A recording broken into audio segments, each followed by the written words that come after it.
Show here in Las Vegas. We're going to talk to you today a little bit about the Flambeau Lone Howler Decoy. The Lone Howler Decoy is just that. It's a coyote decoy.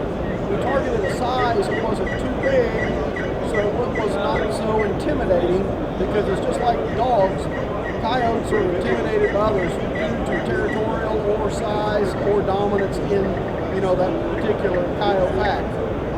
We hired a renowned sculptor, Charlie Norton, out in Kansas to carve it, sculpt the coyote. I mean, it's as realistic and beautiful as it can be, the most realistic one on the market today. It's a hard-bodied coyote. Originally, we offer it just painted, but just recently we have flocked the Lone Howler. We have flocking on there. It gives the illusion of real fur.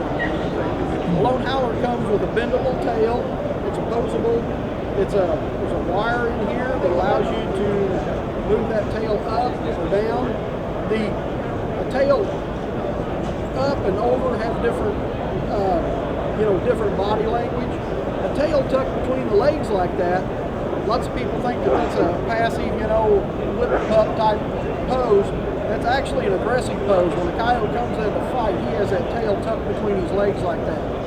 So that pose is not necessarily a good one to hunt with, because any approaching coyote might recognize him as ready to fight. And if he's a young coyote of the year or a coyote who possibly shouldn't be in that territory, you don't want nothing to do with him.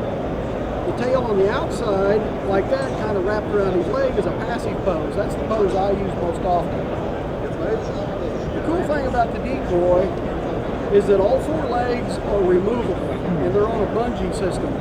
But what that allows you to do is to pull that leg out and bring it to the side. And then you can put him in a setting position when you do that, which is a less passive position, or a less aggressive, a more passive position.